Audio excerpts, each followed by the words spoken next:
안녕하세요. 오늘은 소아정신의학 영역에서 진단의 의미, 특히 자폐 스펙트럼 장애를 중심으로 말씀을 드리겠습니다.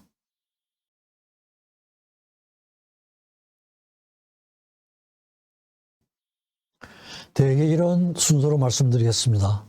서론 부분이 있고, 또 신뢰도 타당도에 대한 문제, 분류의 모델, 그 다음에 두 가지 대표적인 진단 분류 체계에 대한 설명, 그 다음에 특히 이제 자폐증 진단의 발달사에 대해서 말씀드리고, 향후 어떤 방향으로 나아갔으면 좋겠다는 말씀을 드리겠습니다.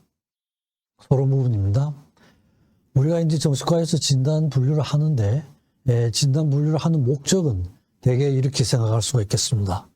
전문가들 간에 의사소통을 해야 되고, 원인에 대한 이해를 한다거나, 치료에 대한 대책을 세운다거나, 또는 예후 및 이에 대한 대책을 세운다거나, 또 연구에 대한 도움을 받는다거나, 아마 여러 가지 이제 목적이 있을 것으로 생각이 됩니다.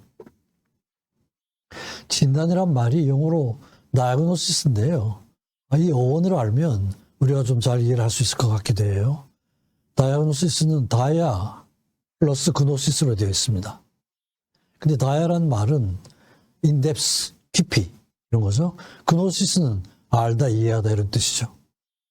또 상호 이런 뜻도 있습니다. 다야라는 게. 다이얼로그 그러면 대화가 되잖아요. 그죠? 그래서 깊이 이해한다 또는 서로 이해한다 이런 의미를 가지고 있습니다. 그런데 이제 이거는 뭐 조크 비슷한데요. 다이를 접두로 보면 다이 아그노시스가 되죠. 그죠? 다이는 두 번이죠. 아그노시스 모른다죠. 그죠? 두 번 모른다 이런 뜻이죠. 아그노시아 잘 모르는 거고, 스테레오그노시스 눈을 감고 이제 물건을 만질 때 뭔지 아는 거, 프로그노시스 예우죠. 그죠? 프로스파그노지아 이는 안면 인식을 잘 못하는 이런 경우죠. 뇌의 어떤 특정한 부위에 장애가 있을 때 얼굴을 보고 인식을 못하는 이런 건데요. 결국은 이제 진단이라고 하면 레벨링을 하잖아요. 그죠? 조현병, 뭐 우울증 뭐 이런 식으로. 그래서 이제 정신과 환자를 볼 때 환자 전체를 두고 봐도 잘 이해를 못하는데 레벨링까지 하게 되면 더 모른다 이런 의미로 이제 다이아그노시스 이렇게 하지만 뭐 실제 이런 뜻은 아니지만 이런 의미도 있을 수가 있다는 얘기죠. 그죠? 그래서 진단을 내릴 때 그게 이제 환자를 이해하는 과정으로 내리는 거지 레벨링을 위해서 내리는 것은 아니다. 이걸 말씀드리고 싶어서 제가 이 슬라이드를 만들었습니다. 다이아그노시스라는 말이 깊이 이해한다는 말인데 환자를 깊이 이해하기 위해서는 어떻게 해야 되느냐. 이게 이제 제가 만든 최종 모델입니다. 인간 이해의 최종 모델인데 뭐 여기에 대해서 오늘 자세하게 말씀은 못 드릴 것 같고 제가 여러 가지 경우에서 이제 상황에서 말씀을 드린 그런 동영상들이 있으니까 그걸 이제 좀 참조를 하시면 좋을 것 같습니다. 이 진단을 내릴 때 가설의 역할인데요. 학설이죠.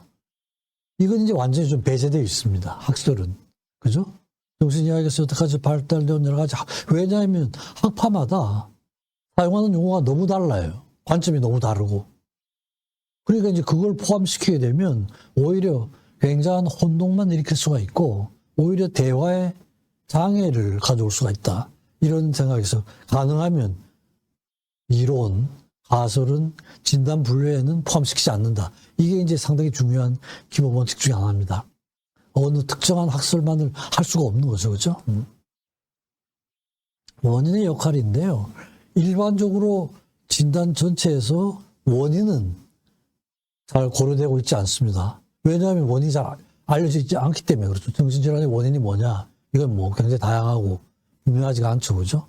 그렇지만 이제 일부 진단들은 원인을 염두에 둔 진단들이 있죠.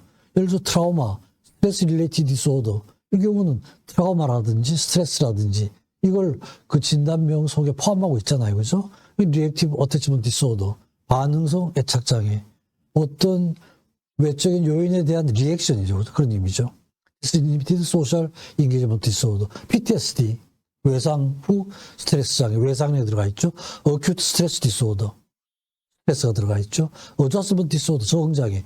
외부의 어떤 환경적 요인에 대한 적응이 장애가 있어서 생긴 거다. 이런 의미니까, 진단명에 원인이 좀 들어가 있습니다. 컨버전 디스오더, 전환장애죠. 그죠? 심리적인 요인이 신체적인 증상으로 바뀌었다. 이런 의미죠. 그죠? 그러니까 이제 저 진단명에도 전환장애의 심리적인 요인이 신체적인 증상으로 바뀌었다고 하는 그 과정이 좀 들어가 있는 거죠. 앵자이티 디소더 중에도 세퍼레이션 앵자이티 디소더, 격리라는 거죠.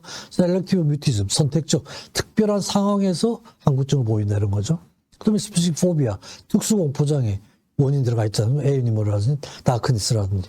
소셜 앵자이티 디소더, 사회 불안, 사회적 상황에서의 불안이죠. 그죠? 광장공포증. 뭐 이런 것들은 일부 질환들은 그 원인, 진단명에 원인이 포함되어 있지만 나머지 뭐 대부분의 질환들은 포함이 되어 있지 않는 거죠. 그렇죠? 그래서 현재 분류 체계는 이제 증상이죠. 그렇죠? 증상. 환자가 어떤 증상을 나타내느냐에 따라서 진단 분류를 하고 있는 겁니다. 이 증상이라는 게 뭐냐? 크게는 생각, 감정, 행동이죠. 그렇죠? 생각의 장애, 정신이라는 게 결국은 사고, 감정, 행동의 상호작용에 의해서 나타나는 엔드 리잘트가 정신이니까 생각의 문제, 감정의 문제, 행동의 문제. 크게는 여기에 따라서 이제 진단이 결정이 되는 겁니다. 뭐 굉장히 복잡하고 다양하지만 큰 카테고리로 본다면 이렇게 볼 수가 있을 것 같아요. 그 다음에 이제 진단에서도 상당히 중요한 게 신뢰도 및 타당도죠. 그죠? 요 개념도 조금 분명하게 하셔야 될 것 같습니다. 크게 이제 신뢰도와 타당도인데요. 신뢰도라고 하는 건 얼마나 일정하게 평가가 되느냐 이런 개념이에요. 얼마나 일정하게. 타당도는 원래 실체에 얼만큼 가깝게 가느냐 이런 거죠. 그래서 이 두 가지 개념이 다 이제 진단 기준을 만들 때 포함이 되는 개념들입니다. 그러니까 신뢰도라고 하는 건 몇 가지가 있죠. 타당도 검증도 몇 가지 방법이 있습니다. 거기에 대해서 간단하게 말씀을 드리겠습니다. 우선 첫 번째는 테스트, 리테스트, 검사, 재검사 신뢰도입니다. 그러니까 한 번 검사를 하고 일정 기간 후에 다시 검사를 하고 그래가지고 만약에 그게 제대로 된 평가 척도라면은 그 양쪽 검사 간의 신뢰도가 그 상관성이 높아야 되겠죠. 그죠? 그게 검사, 재검사 신뢰도입니다. 근데 이제 이게 그렇게 간단한 문제는 아니죠. 그죠? 그래서 일정한 시간을 두고 해야 되는데 어느 정도 시간을 둬야 되느냐. 이게 상당히 문제죠. 그죠? 왜냐하면 한번 평가를 하고 다음 평가를 했을 때 기억이 남아있을 거 아니에요. 그죠? 기억에 의한 오류가 생길 수가 있다는 것이죠. 그죠? 그럼 기억에 의한 오류를 줄이기 위해서는 어떻게 해야 되느냐? 기간을 길게 잡으면 되죠. 엄청나게 길게 잡으면 기억에 의한 오류는 줄일 수가 있지만 그렇게 되면 어떻게 됩니까? 개체가 변해버리죠. 기간이 오래 걸리면. 그죠? 그러니까 진단에 문제가 있는 거예요. 그러니까 간단하지가 않다는 거죠. 그래서 질환에 따라서 예를 들어서 자폐증이나 이런 경우 시간이 오래 가더라도 변화가 적은 경우에는 가능하면 오랜 인터벌을 두고 쉽게 변화, 스트레스 디스오더 이런 건 빨리빨리 변화하게 되니까 이런 건 오래 둘 수가 없잖아요. 그죠? 비교적 짧은 기간 내에 해야 되고 이제 상황에 따라서 판단을 해야 됩니다. 그 다음에 또 하나는 평가자가 달라지더라도 일정한 결과를 낳아야죠. 그죠? 진단 체계가 평가 척도가 제대로 된 거라면 평가자가 달라지더라도 일정한 결과를 낳아야 된다. 이런 겁니다. 그래서 이제 이게 평가자, 인터레이터, 평가자 간 신뢰도라고 얘기를 하죠. 그래서 평가자 간 신뢰도를 얘기하는데 평가자 간이 그 척도를 제대로 익숙하지 않고 아무렇게나 하더라도 일치가 되는 경우가 있을 거 아니에요. 그죠? 통계상으로. 그러니까 이제 코엔스 카파라는 건 우연에 의한 일치는 제외시키는 통계적으로 조금 더 발달된 그런 방법이죠. 그죠? 세 번째는 인터널 컨시스턴시, 내적 일관성 이런 말을 쓰죠. 그러니까 이제 그 평가 척도가 일정한 걸 보고 있다면은 평가 척도 간에 상관성이 높아야 될 때고 평가와 전체 척도 간에 상관성이 높아야 될 때고 그다음에 그 평가 척도를 반으로 나누었을 때 양쪽으로 상관성을 봐도 높아야 되겠죠. 그죠? 일정한 걸 보고 있다면은 이게 이제 내적 일관성 신뢰도입니다. 그래서 이제 평가 척도를 하려고 할 때는 대개는 이런 걸 염두에 두고 이런 과정을 거쳐야지 우리가 이제 신뢰도 있는 평가 툴을 쓸 수가 있습니다. 다음은 타당도인데요. 이거는 우리가 평가하고자 하는 그 실체에 얼만큼 가깝게 갔나 이런 거거든요. 근데 이게 참 정신과에서는 어렵죠. 실체가 뭐냐 이거죠. 오염병의 실체가 뭐예요? 모르죠. 그죠? 계속 달라지는 거예요. 자폐증의 실체가 뭐냐? 우울증의 실체가 뭐냐? 이런 거죠. 그죠? 그러니까 이제 정말 그 질환에 대한 실체가 확실하지 않은 상태에서 그 척도를 해야 되는 거예요. 안 할 수는 없으니까 하는 거죠. 제가 아래 도대체 참값이 무엇이냐 이렇게 적어 놓은 게 정말 정신 질환에서 실체 참값이 뭐냐 이거죠.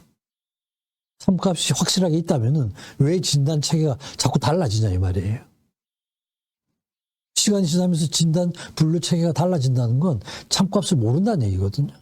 이런 상태에서 타당도 검증을 하는 겁니다. 안면 타당도라고 하는 건 일단 전문가들이 이렇게 쓱 봐가지고 이 정도면은 이 질환을 평가하는데 괜찮겠다 이렇게 일치가 되면 안면 타당도는 괜찮다 이렇게 보는 거니까 이건 아주 좀 크루드한 방법이죠. 거친 방법이죠. 이 방법 가지고 이제 타당도 검증을 하진 않습니다. 그 다음에 두 번째는 predictive validity, 예측 타당도입니다. 진단을 내리면은 얼마나 우리가 앞을 예후를 예측할 수 있느냐 이런 거죠. 그렇죠? 예를 들어서 양극성 장애라고 진단을 내렸을 때 이런 경우에는 우리가 예측할 수 있는 건 만약에 무드 스테빌라이징 에이전트를 쓰면 반응이 좋을 것이라고 예측할 수가 있잖아요. 그죠? 과연 그게 맞느냐 이런 걸 보는 거죠. ADHD라고 진단을 내렸을 때는 스티뮬런트의 반응이 좋을 것이라고 우리가 예측할 수가 있는데 과연 그런가? 여러 가지를 보는 거죠. 그죠? 그다음에 기준 타당도인데 기준 타당도는 여러 가지 진단 기준이 있을 거 아닙니까? 그죠? 그럼 거기에는 포함되는 기준, 제외되는 기준들이 있는데 이런 진단 기준들이 얼마나 원래의 목적에 일치가 되느냐 이런 걸 보는 겁니다.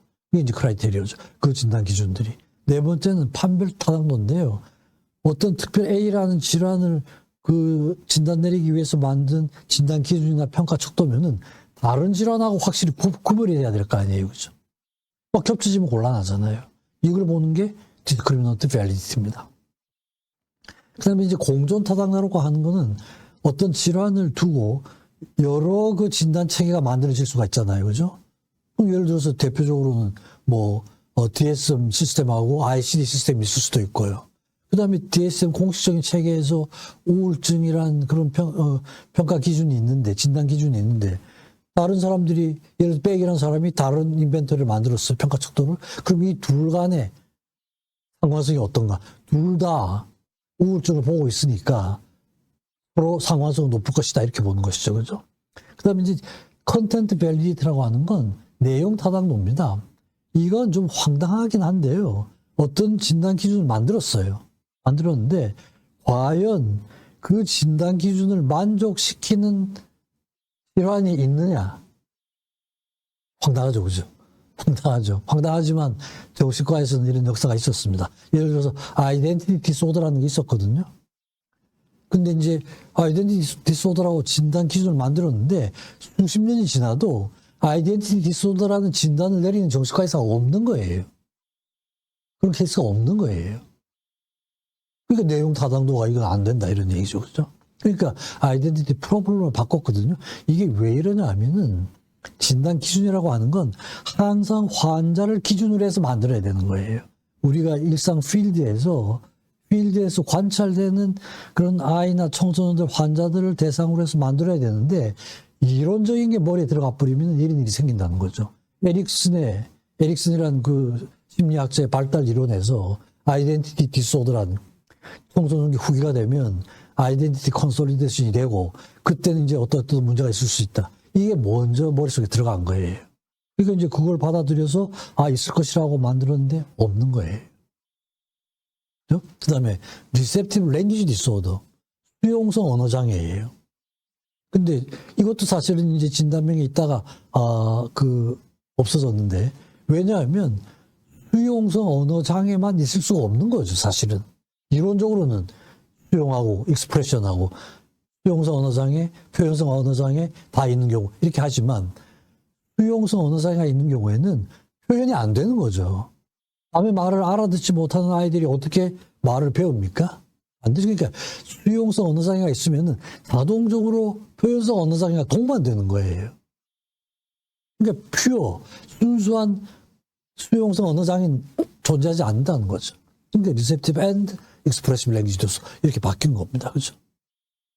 그래서 이제 항상 중요한 건 이론이 먼저 들어가면 안 된다는 거죠.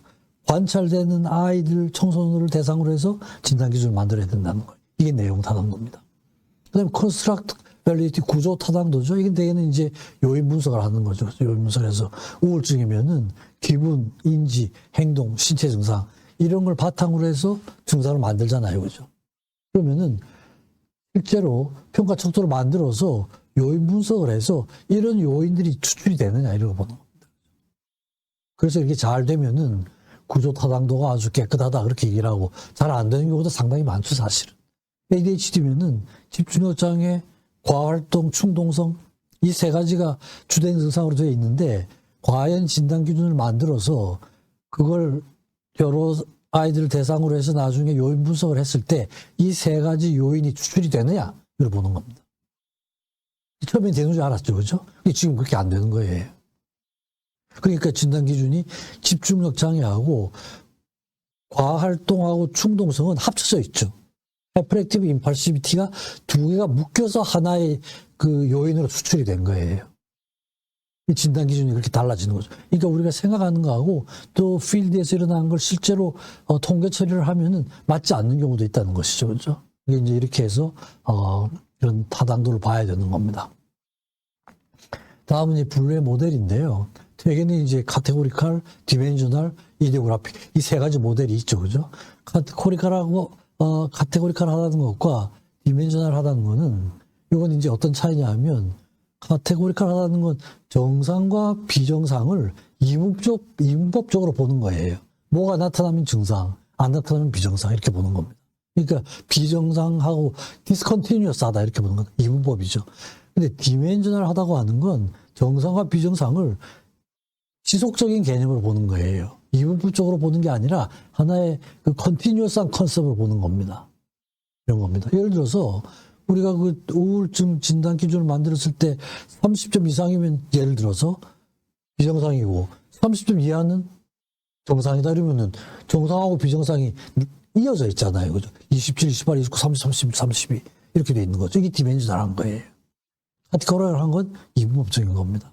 그다음에 이데오그래픽 하다는 건 통합적으로 보는 거죠. 그죠? 딱 보질 않고 환자를 전체적으로 보는 거예요. 우리가 이제 케이스 컨퍼런스를 하거나 이럴 때는 대개는 이제 이데오그래픽한 접근이다 이렇게 볼 수가 있는 것이죠. 그죠? 그 다음에 이제 큰 진단 기준이 DSM 시스템과 ICD 시스템 두 개가 있습니다. 공식적인 거죠. 그죠? 공식적인 건데. 가장 이제,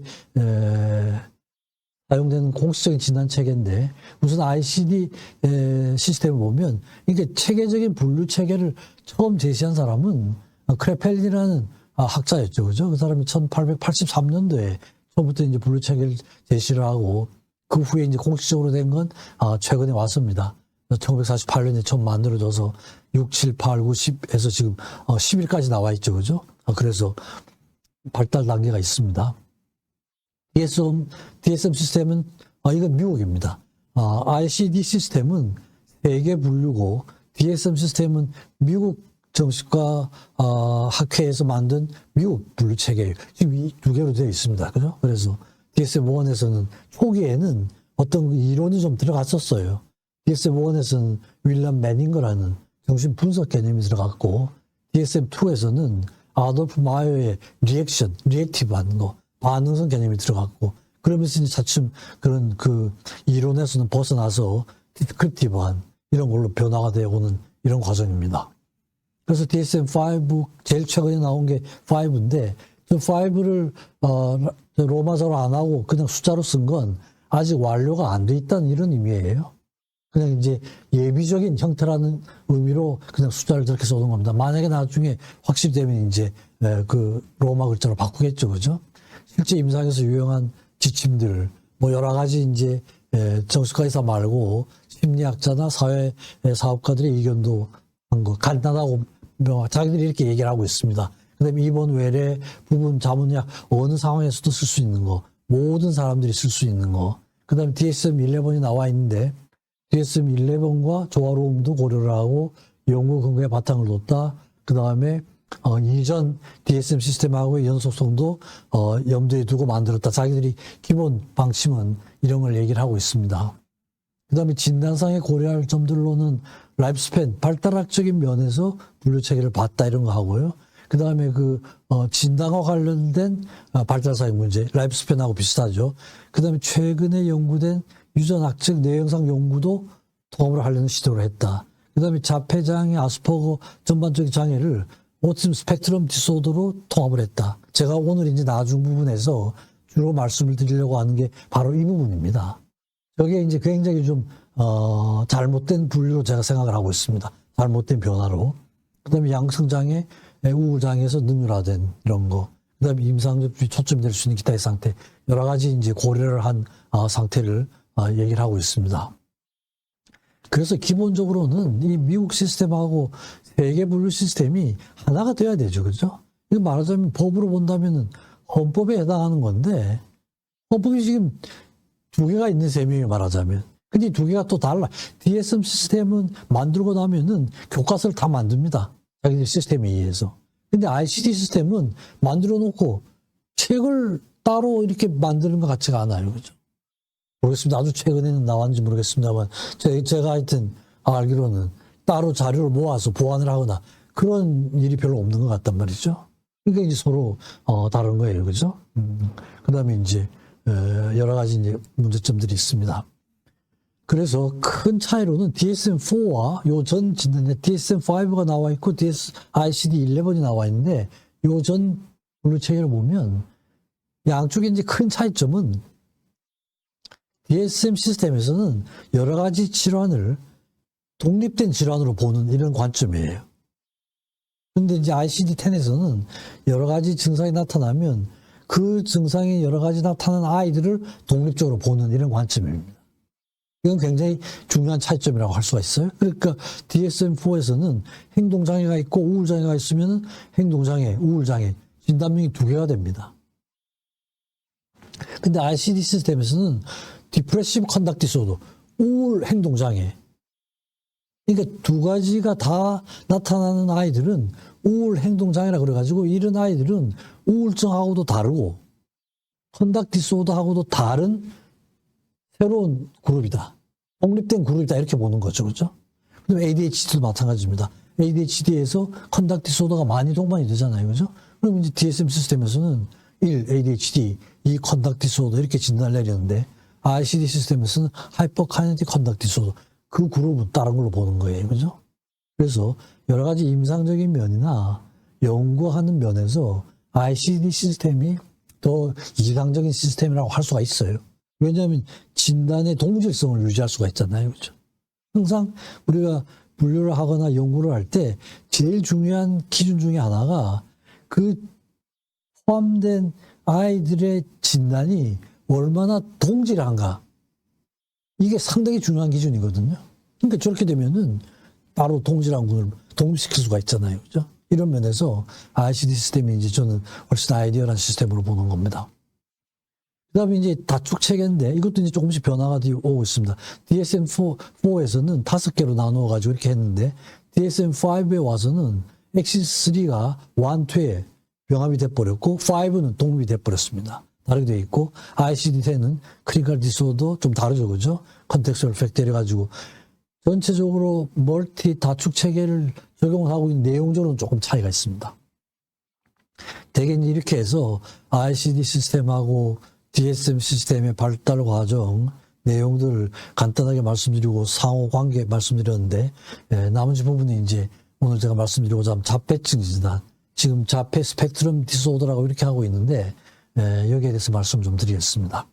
그래서 이 부분에서는 레오 칸너가 처음 보고를 했거든요. 처음 보고를 했는데 거기에 대한 내용을 간단하게 소개를 드리고 그 개념이 어떻게 발달이 되어 왔는지 그걸 말씀드리고 그다음에 공식적인 분류 체계에 있어서 어떻게 변화가 되어 왔는지 이런 것과 그다음에 이제 이런 공식적인 분류 체계가 적용된 후에 어떤 연구들이 되어 왔는지 이 부분에 대해서 말씀드리고 현재 분류 체계 문제점이 뭐냐 저는 이제 상당히 문제가 많다고 그렇게 보고 있습니다. 개선책은 뭐냐? 뭐가 도대체 개선이 됐냐? 어떻게 할 것이냐? 이런 거에 대한 말씀드리겠습니다.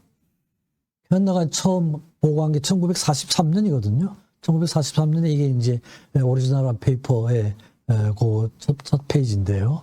Affective disturbances of, autistic disturbances of affective contact 이런 제목으로 했습니다. 1943년인데 11명이었어요. 남녀가 8대 3이었고 아버지 직업이 정신과 의사가 4명, 법률가, 화학자, 사업.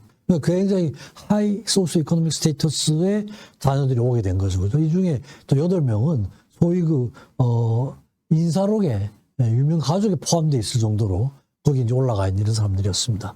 그래서 아마 저거는 저런 부모들이 저런 수준에 있으니까 아이들에 대한 관찰을, 그죠? 관찰을 일반 사람들보다는 조금 더 예민하게 정확하게 하지 않았을까. 특히 이제 정신과 의사가 4명이었습니다.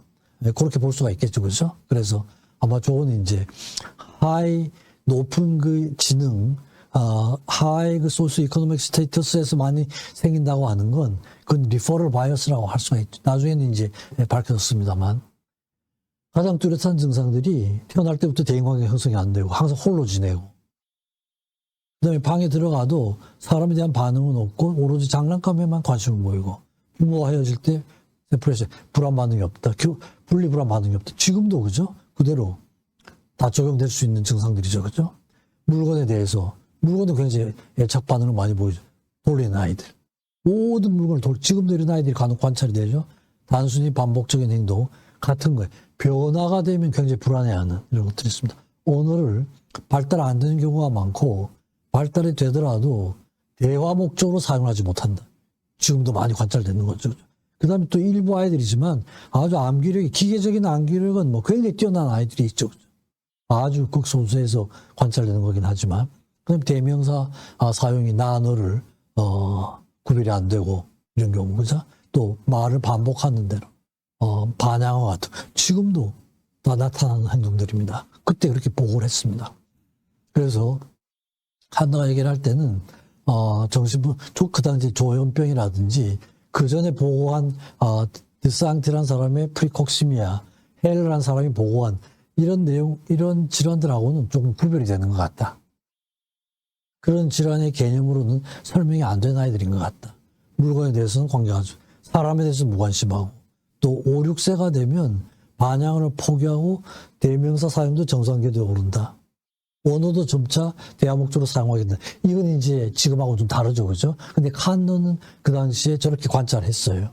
근데 저거는 이제 지금하고는 좀 다르고, 조금 이제 전형적인 자폐증 아이가 아니었을 수도 있죠, 그죠? 그 다음에 6, 8세가 되면 노래도 가능하고, 읽기도 가능하고. 그러니까 나이가 들면서 상당히 좋아지는 이런 걸 보고 그랬는데 지금 개념하고 조금 다르지만, 어쨌든 칸너는 저렇게 코멘트를 했습니다. 그래서 그런 아동들은 정서관계를 맺을 수 있는 어떤 뇌 자체에 이상이 있지 않았을까? 생물학적 체계가 결여된 상태로 태어날 때부터 그런 기능에 장애가 있었던 아이들이다. 이렇게 봤던 것 같아요. 그래서 선천적인 정서적 접촉의 자폐적 장애, Inborn Autistic Disturbance of Affective Contact. 칸너가 본 건 요걸 이제 핵심 문제로 봤습니다. 그렇게 정의를 내렸습니다. 그래서 일단 이제 저런 진단이 내리고 나서 그 후에 여러 가지 진단 개념에서의 발달사가 있는데요.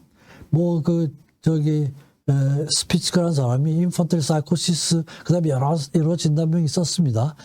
그 전에 사용되어 오다가 레오 칸너에 와서 이제 저런 진단명을 붙였죠. 그죠? 붙여서 칸너는 과거에 기술되었던 이런 아동들하고는 다른 아이인 것 같다. 이렇게 본 거예요. 그죠? 그리고 이제 그 다음에 아스퍼거가 1944년 오티스틱 사이코패스라는 진단명을 붙였거든요. 그래서 이거는 이제 아스퍼거라는 사람이 칸너의 논문을 봤는지 안 봤는지, 이게 이제 또 여러 가지 시기적으로는 그 다음에요. 그죠? 1943년, 1944년이니까. 근데 아마 제 생각에는 봤을 것 같아요. 보고 오티스틱이라는 말을 썼죠. 그죠? 보고 자기가 관찰한 아이들은 칸너가 관찰했던 아이들하고도 유사한 점도 있고 다른 점도 있다. 이렇게 본 것 같아요. 그래서 이름을 오티스틱 사이코패스라는 말을 썼죠. 그죠? 그렇게 보고를 했고, 그 후에 이제 랭크나 뭐 이런 사람들이 보고를 했고, 또 콜빈이라는 사람이 1971년에 차일드드 사이코시스라는 말을 썼습니다. 여기에서 이제 early onset은 autistic disorder, middle onset은 PDD-NOS, late onset은 스키조프레니아. 이렇게 해서 차일드드 사이코시스에서 early onset은 autistic disorder일 가능성이 많다. 이렇게 본 겁니다. 막 발달학적으로 이제 그런 관점도 있을 수가 있죠. 그죠? 그 다음에 로라 윙이라는 사람이 1981년도에 아스퍼거 신드롬이라는 말을 썼어요. 그러니까 아스퍼거가 보고한 오티스틱 사이코패스를 이 사람이 진단명을 붙여가지고 아스퍼거 신드롬이라고 그랬어요. 그러니까 아스퍼거 신드롬이라는 말은 아스퍼거가 붙인 게 아니고 그 후에 연구를 하던 로라 윙이 그 질환은 아스퍼거 신드롬이라고 해야 되겠다 이래가지고 이제 저런 제시를 한 겁니다. 그죠? 그런 발달 과정이 있었고, 공식 분류 체계에서의 이제 변천 과정을 좀 보면요. 그래서 보면, 전체적인 분류 체계는 큰 틀은 크레펠린이 사람이 1883년도에 했지만, ICD가 나오고 나서 정신질환이 포함된 건 1948년부터예요. 6-8에서, 8번째에서 1차적 소아행동장애라는 게 포함이 됐고, 거기에 이제 정신박약을 이디오시, 임베실리티, 모론, 보더라인, 이제 아주 심한 것부터 가벼운 거죠. 그죠? 이렇게 이제 분류를 했지만, 오티즘에 대한 기술은 없었습니다. ICD-9에 와서, 1979년도에 와서, 소화기 발병의 특수한 정신증, 그래가지고 거기에 이제 유아자폐증, 뭐, 붕괴성장애, 이렇게 해서 몇 가지가, 그죠? 몇 가지가 좀 포함이 됐습니다. 포함이 되고, 10에 와서는 조금 더 세분화가 됐어요. 1992년에 나온 10에 와서는 크게 전반적 발달장애, 퍼베이시브 디벨롭멘탈 디소더라고 차일드드 오티즘, 에이티피컬 레트 디소더 해가지고 내용을 좀 세분을 했습니다. 거기 이제 아스퍼거도 들어가 있죠. 그죠? 아스퍼거 신드롬이 공식적인 진단 분류 체계 안에 들어오게 된 거예요. 그 다음에 11에 와서는 또 다 합쳐버렸죠. 그죠? 저렇게 잘 세분돼 있었는데 11에 와서는 오티즘 스펙트럼 디소더로 다 합쳐버렸어요.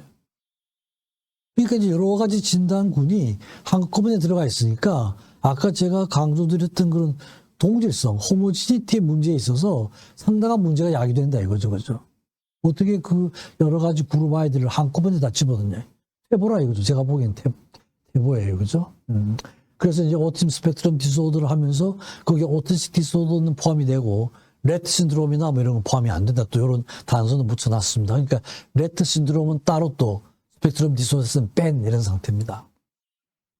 그래가지고 이제 그 나머지 부분에서는 지적인 지능이 얼마나 되느냐 하고 언어 발달이 얼만큼 돼 있느냐 두 가지가 다 이제 아동에 따라서 큰 차이가 있으니까 지적 지능 상태와 언어 발달 상태를 따라 가지고 좀 세분을 했습니다. 약한 경우, 중간쯤 경우, 없는 경우 그죠? 저렇게 하고 또 지적인 경우가 두 가지로 이제 이렇게 해가지고. 그렇게 해서 언어 발달 장애와 지적인 그런 발달의 그 정도에 따라서 내용적으로는 좀 세분하는 게 있습니다. 나머지 이제 unspecified 된 이런 것들이 있고요. 그 다음에 DSM 시스템에서의 발달 과정을 보면은 DSM-1에서는 처음 들어간 게 조현병이죠. 소화기 조현병은 거기 들어가 있습니다. 들어가 있고 그 다음에 이제 1966년에 나온 GAP라고 그러는데요. Group for the Advancement of Psychiatry. 여기에서는 소화가 포함이 됐는데 몇 가지 포함이 되고 디벨멘탈 디소더 발달장애가 처음 포함이 됐습니다. 여기에서는요. 포함이 되고 그다음에 DSM-2에 와서 소화질환에 대한 언급이 포함되고 이제 여기서는 또 가설 그래서 아돌프 마이어라는 사람의 그런 그 리액션 개념이 좀 들어가서 분류가 됐지만 여기에서도 조현병은 있었지만 자폐증 개념은 들어가 있지 않았습니다. 그 다음에 DSM-3에 와서는 이제 ICD하고 좀 이렇게 관계를 가지면서 PDD가 나오고, 그 다음에 인판타일 오티즘, 유아자폐증과 그 다음에 소화기 발병의 전반적 발달장애, 비전형, 그 다음에 레지듀얼, 잔류형, 이런 식으로 하고, DSM-3 아래 와서는 또 조금 간단해져서 오티스틱 디소더와 PDD-NOS를 했습니다. DSM-4에 와서는 이제 ICD하고는 서로 호환성을 고려를 해가지고 ICD의 시스템을 많이 좀 받아들였던 것 같아요. 거의 대부분 그대로 받아들였던 것 같습니다. 그래서 오티스틱 디소더, 레트 신드롬, 차일드 디셋 붕괴성 장애, 아스퍼거 같이 이제 포함을 했습니다. 그리고 이제 그 중간에 잠깐 바꾼 게 있었는데요. 그거는 뭐 특별하게 달라진 건 없고 DSM-5에 와서는 그다음에 발달학적 신경과학과 유전학, 그다음에 유아기 또는 조기 소학의 진단적 분류를 개선했다. 다축 체계도 아까 잠깐 말씀드렸었죠. 정신과적 평가에 대한 접근을 하고 서로 다른 평가 과정을 통한 정보도 통합을 했고, 그다음에 여러 가지 이제 모집단, 대규모 모집단 표본 연구를 했다. 이제 이런 그 총론적인 얘기를 하고 있습니다. 그래서 DSM-4와 ICD-10 아까 말씀드린 것처럼 상당히 유사하고 TN의 시스템을 4가 많이 받아들였습니다. 이런 분류 체계가 만들어지고 나서 그 후에는 어떤 개념이 발달이 있었는지 이제 아스퍼거가 만들어졌으니까 아스퍼거에 대한 연구들을 많이 했죠, 그죠? 아까 말씀드린 것처럼 그런 신드롬이라고 한 건 로라 윙이라는 사람이 처음 했고 DSM-4와 ICD-10에서 공식적으로 받아들여졌어요. 아스퍼거 증후군이라는 게. 그래서 여러 가지 오티즘, 아스퍼거 신드롬, PDNS 해가지고 막 쓰고는 있지만 일반적으로 오티즘하고 아스퍼거 신드롬은 구별이 비교적 잘 되는데 나머지는 여러 가지 용어로 쓰지만 잘 구별이 안 되는 그런 이제 혼란이 또 있기도 했습니다. 그리고 또 이제 비전형 자폐증, 고기능, 아스퍼거 이런 말도 공식적인 건 아니지만요. 비전형 자폐증은 발병 시기가 30개월 이후. 대개는 온셋이다. 뭐 아주 어렸어죠. 그죠? 고기능은 기능 70을 기준으로 해서 70이 넘어가면 고기능 이런 말을 쓰기도 하고 그랬습니다. 그 다음에 이제 레트 증후군은 1965년도에 오스트리아의 레트란 사람이 처음 이제 제시를 했죠. 그래서 생후 적어도 6개월 정도는 정상적인 발달을 하고 그 후에 이제 언어, 사회성, 인지기능, 운동기능이 퇴행을 하는 이런 아이들을 했습니다. 그래서 실제로는 이건 그 그룹도 만들어져 가지고 다이그노스틱 크라이테리아 워크 그룹 이런 게 만들어져서 또 활발하게 케이스 모으고 연구도 하고 그랬습니다. 그래서 유전 일치율이 모노자이고트 일란성 상상의 경우에는 100%고 이란성 경우에는 전혀 이제 디스코던스 레이트가 100%였습니다. 한 26%에서는 사든데스를 한 이런 경험을 했습니다. 그래서 여러 가지 생물학적 요인이고 경련성 질환이 또 한 75%에서 5%에서 나타나고요. 그다음에 이제 유전적 요인인데 그 레트 신드롬이라고 하는 그게 그 진단 분류가 되고 나서 그런 아동들을 대상으로 해서 염색체를 발견해낸 거예요. 그죠? X 염색체에 MECP2의 결함이라는 게 밝혀진 거예요. 이건 굉장히 중요한 연구 결과였다고 할 수가 있죠. 그죠? 실제로 임상적으로 동질한 아이들한테서 유전자를 찾아낸 거예요. 그죠? 동물 모델도 만들어지고. 그래서 이제 원인과 결과하고의 관계가 상당히 분명하게 규명된 질환이었다고 할 수가 있습니다. 그 다음에 이제 차일드 디스인테그라티브 디소더입니다. 붕괴성 장애입니다. 붕괴성이라고 하는 건 일정 기간 동안 정상적인 발달을 하다가 그 다음에 이제 퇴행을 하는 거예요. 진단명이 그대로 돼 있죠. 그죠? 그래서 1908년에 헬러라는 사람이 보고한 헬러 증후군, 그 다음에 뭐 유아 치매, 그 다음에 디스인테그라티브 사이코시스, 심바이오틱 사이코시스 이렇게 불렸던 진단 아이들이 크게는 이 소화기 붕괴성 장애 안에 포함되지 않을까 이렇게 볼 수 있을 것 같아요. 원인은 이제 뭐 시저 디소더, 튜버로스클레로시스 여러 가지 많죠. 튜버로스클레로시스 뭐 저런 것도 다 유전병이죠. 9번, 16번 염색체 이상이 있는 병이죠, 그렇죠?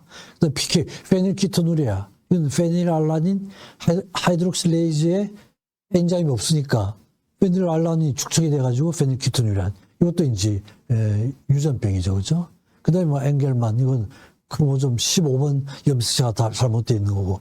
이런 식으로 여러 가지 유전적인 질환하고 관련된 걸로 그렇게 이제 보고들이 되어 왔습니다. 그래서 소아성 붕괴성 장애하고 자폐증하고 차이점은 우선 지능이 붕괴성 장애 아이들이 더 낮을 수도 있고 또 발병 시기가 이게 제일 중요한데요. 30개월 이후.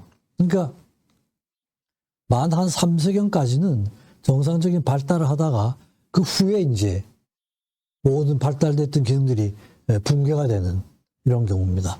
자폐증의 경우는 사실은 그 이전에 발병이 되죠. 그러니까 이제 자폐증하고 분명히 구별되는 질환으로 실제로 이런 케이스들이 좀 있었던 것 같습니다. 3개월이면은 굉장한 발달이 되죠, 그죠? 아이들에서 3개월이면 뭐 언어, 사회성, 인지기능 이게 엄청나게 발달이 되거든요. 근데 실제로 한 3년까지는 정상적인 발달하다가 저희들도 실제로 케이스 리포트를 좀 했습니다. 한 7, 8케이스를 모아가지고 보고도 하고 그랬었는데요. 그래서 이제 실제로 있었던 이런 얘기들이죠. 그래서 현재 분류 체계가 이제 어떤 문제점이 있느냐 이런 걸 봐야 될 것 같아요. 그래서 오티즘 스펙트럼 디소더에 속하는 군으로 인지적인 기능이 양호한 아이들에 대해서는 어떻게 진단을 해야 될 건가? 요건 이제 자기들이 얘기하고 있는 겁니다. 그다음에 이제 아주 어린 유아에 대한 진단을 어떻게 할 것인가? 1세 이전 이런 거죠. 그다음에 아형은 어떻게 할, 지금 아형이 하나도 없어버렸죠, 그죠? 없어버렸습니다. 그래서 아형에 대한 연구를 어떻게 할 것이냐, 어떻게 할 것이냐, 유전적 연구, 여러 가지 유전적 연구가 많이 나오고 결과들이 나오고 있거든요. 그래서 이제 이런 걸 어떻게 이제 진단 체계에 포함시킬 것인가, 이런 건 이제 앞으로 당면하고 있는 과제라고 할 수가 있습니다. 그다음에 또 실제로 뇌에 대한 연구를 하면 아주 분명히 밝혀져 있는 연구들이 좀 있어요. 예를 들어서 1994년도에 나온 보고인데 혼외 쪽에 특정한 부위가 발달이 안 된 거예요. 세레벨랄 모말 하이포플라지아가 있는 그룹이 있었던 거죠. 이런 것도 있었고, 그 다음에 뇌실 중에 제3뇌실이 크고, 그 다음에 코데이트 뉴클레스는 작았던 그룹. 뇌실이 커졌다는 얘기는 그 주변 조직이, 그죠? 주변 조직이 다 상했다는 얘기죠, 그죠? 에트로피가 위치가 왔다는 얘기죠, 그죠? 그 다음에 또 이제 어떤 아이들은 뇌 전체가 크다는 거죠, 그죠? 마크로세팔리, 템포랄 쪽이 크다, 파리에탈, 오시피탈, 프론탈 쪽이 크다는 보고는 없었는데, 나머지 뇌 부위에는 또 컸던 이런 그룹도 있고, MRI에서 이제 폴리 마이크로자이러스가 아주 작은 그룹이 일반 정상적인 아이들에 비해서 작은 게 일정한 에어리어에 일정한 뇌 부위에 많았다는 이런 거. 페트에서 그죠?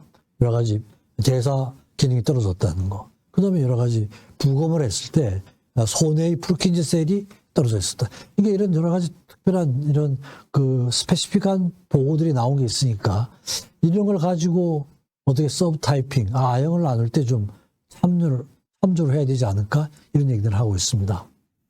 그리고 실제로 이제 여러 가지 유전적인 연구가 많이 됐거든요.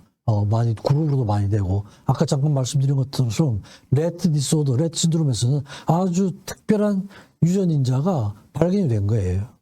이건 정신과 영역에서 굉장히 큰 성취라고 저는 그렇게 봅니다. 그죠? 임상적인 페노타입이죠, 그죠? 임상적인 어떤 특정 군에 있어서 그 원인을 밝혀낸 거예요, 그죠? 그러니까 정확한 임상적인 관찰이 얼마나 중요한가 하는 걸 이런 과정을 통해서 우리가 볼 수가 있잖아요, 그죠? 이렇게 나가야 되는 거거든요. 그래서 이런 유전적인 요소와 진단하고의 관계 이런 걸 또 봐야 되는데 역시 이제 아직까지는 샘플 사이즈가 좀 적기도 하고 이러니까 앞으로 발달학적인 면에서 이런 걸 봐야 되겠다. 이런 얘기를 할 수가 있을 것 같아요. 그리고 실제로 이제 DSM-5에서 개선된 게 뭐가 있나 이런 걸 보면 자기들은 그런 뉴로 디벨롭멘탈 디소더를 얘기하면서 공통점이 저 큰 카테고리에 속해 있는 그런 진단군의 공통점이 발달기 대개 학령기 이전이고 그다음에 여러 가지 퍼스널한 거, 소셜, 그다음에 학습적인 거, 직업적인 발달학적인 면에서 장애가 있고 그다음에 이제 또 여러 가지 공존 질병이 많다. 이런 이제 공통점이 있다는 건 얘기를 하고 있습니다. 그러면서 뉴로 디벨롭멘탈 디소더 안에 첫 번째 이제 오티즘 스펙트럼 디소더를 집어넣었어요. 거기에다가 이제 지능장애, 글로벌 디벨롭멘탈 디소더 이런 식으로 해서 ADHD 하고 해서 소아 질환을 여기에다 포함시키면서 저렇게 이제 분류를 하고 있습니다. 근데 이제 제가 보기에는 과연 저게 개선이 된 게 있는가? 자기들은 어떤 과정을 거쳤고 어떤 점이 있기 때문에 뭐 개선된 것이고 앞으로 어떻게 해야 되겠다 이런 얘기를 하고 있지만 제가 보기에는 이제 별로 개선된 게 없고 오히려 퇴보하는 것 같다는 것이죠. 그죠? 퇴보. 아까도 말씀드린 것처럼 진단의 그런 그 동질성에 있어서는 굉장히 퇴보하는 것 같다. 이런 겁니다. 그러니까 지금도 요즘 보면 이제는 논문들이 그다음에 ASD에 대한 논문들이 엄청 쏟아지거든요. 진단 기준을 저렇게 만들어 놨기 때문에. 근데 실제로 오티즘 스펙트럼 디소더 안에 얼마나 많은 다양한 그룹이 포함되어 있냐 이런 겁니다. 합쳐버렸기 때문에. 그러니까 이제 이런 상태에서 하는 연구가 과연 어떤 의미가 있을까? 진단이 얼마나 중요한지 하는 걸 알 수가 있잖아요. 그죠?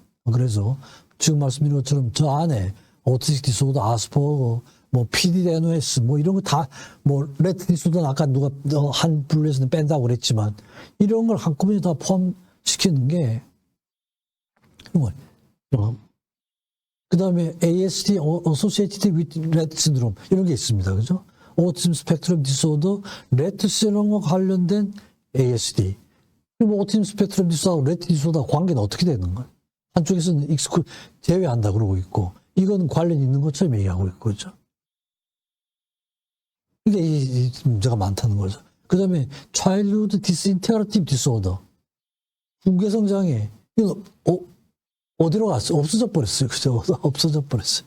근데 실제로 우리가 필드에서 아이들을 관찰을 하면 이런 아동들 그룹이 분명히 관찰이 됐었거든요. 일정한 기간 정상 발달을 하다가 그 후에 퇴행하는 이런 아이도 있었는데 없어져 버렸어요. 그 다음에 이제 소셜 커뮤니케이션 디소더. 이건 도대체 왜 따로 있는 게 어떤 의미가 있느냐 이런 거죠. 그렇죠? 그다음에 카타토니아, associated with ASD, 오티즘 스펙트럼 디소더와 관련된 저는 수십 년 아동을 보면서 카타토니 케이스는 한 케이스도 본 적이 없어요. 그렇죠? 물론 제 개인적인 경험으로 이런 말씀을 드리는 건 그렇지만 그래도 케이스 리포트라도 있어야 될 것 같은데 그런 것도 거의 본 적이 없는 것 같거든요. 근데 아마 누군가는 경험을 했던가 봐요. 그걸 이제 따로 저렇게 나타나 있단 말이죠. 그러니까 이제 이렇게 쭉 되어온 과정이 실제로 소아정신과 의사들이 필드에서 그죠? 실제로 그 임상 상황에서 경험하는 거하고 너무 좀 동떨어진 이런 분류가 아니냐 이제 이런 생각이 들어서 저는 퇴보라고 보고 좀 달라져야 되겠다 이제 이런 겁니다. 그래서 이제 제가 생각하는 향후의 방향은 이런 식으로 하면 어떨까 이런 오티즘 스펙트럼 디소더 안에 보고한 사람들이 있잖아요, 그죠?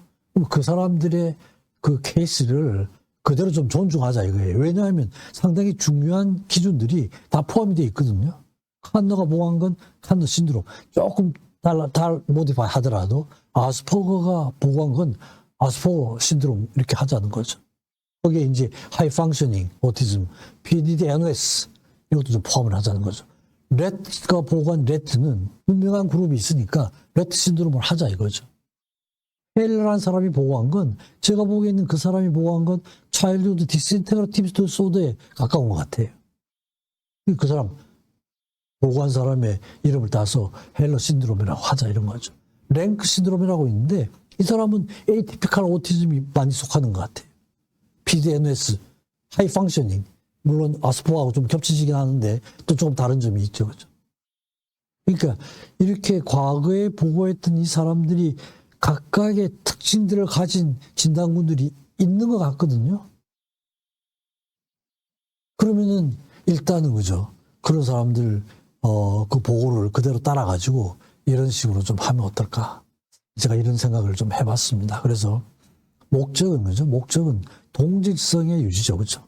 진단군은 동질해야 돼요. 여러 가지 진단이 들어가 있으면 아무것도 할 수가 없어요. 치료도 그렇고 연구도 그렇고 특히 연구죠. 연구 문제가 많죠. 그죠?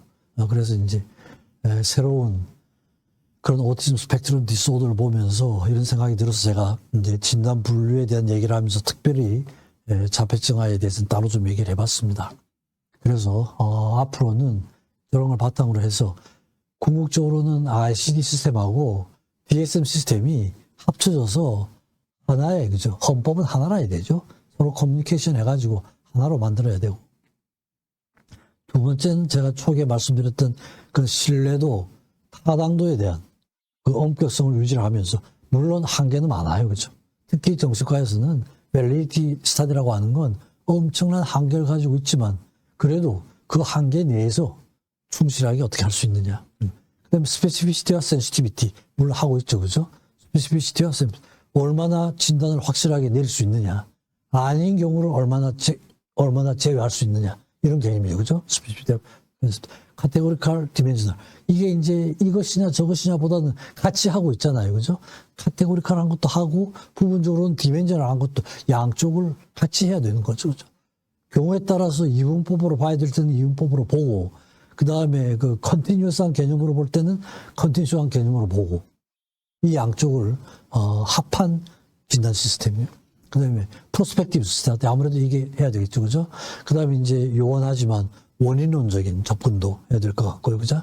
그 다음에 이제 그 디스럽티브 디벨롭먼탈 디스오더 프로세스에 대한 체계적인 접근을 해야 되고, 늘 강조를 드립니다만, 그죠? 호모지너스, 동질성을 유지를 해야 되고, 아마 이런 기본 정신을 잘 지켜나가면서 계속 이제 연구를 해 나가야 되지 않을까, 이런 말씀드립니다. 그래서 항상 이제 정신과에 대한 진단 문제나 뭘 얘기하고 나면은 항상 그 옛날 우주학자들 뭐 이런 사람들이 한 말들이, 이런 저런 말이 있습니다. 독일 학자였는데, 빌레 프라겐, 카이네 안트보르텐. 질문은 많지만 답은 없다. 이게 이제 항상 옛날 과학자들이 한 얘기인데, 특히 이제 자폐증 아이들한테서는 이런 말씀을 드릴 수 있지 않을까 싶습니다. 그래서 다시 이제 저희 원 모델로 돌아가서 결국은 그죠? 결국은 어떤 진단 물리체계를 갖더라도 아동들을 볼 때는 이런 모델로 봐야 되겠다는 거죠. 환자를 볼 때는 구조적인 것도 보고, 시간, 공간, 태도. 그러니까 여기 이 모델에서는 제가 이제 그냥 인문학적인 거, 사회과학적인 거, 자연과학적인 거, 이런 게 다 통합이 된 이런 모델입니다. 그래서 이런 전체적인 통섭적인 모델이죠. 그죠?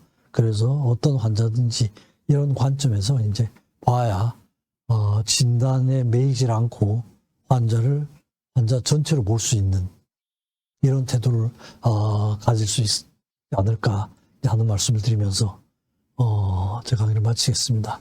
이런 거죠. 그죠? 항상 자폐증에 대해서 알고 있는 게 물 한 방울이라면은 알아야 할 것은 대양과 같다. 제가 이제 항상 자주 인용하는 그런 문구입니다. 네, 이상으로 강의를 마치겠습니다. 경청해 주셔서 감사합니다.